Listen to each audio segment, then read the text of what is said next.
Why did you decide to represent Jamaica? Well, I love Jamaica. I want to help the team. We have a good team this year, and obviously representing Jamaica is such an honour. It's an amazing country.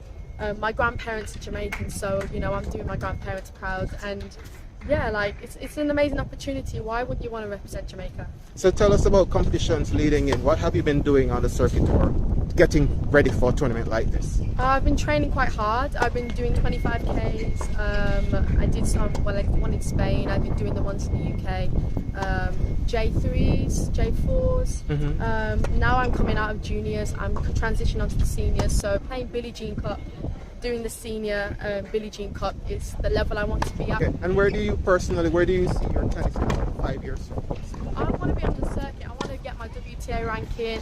I want to be transitioning into that type of field. Right now, that's what I'm trying to do. So I wish myself the best, to be honest. And that's the type of level I want to be playing at. I want to be playing on the 25Ks and beyond. Okay. Wish you all the best. Thank you. Thank you very much.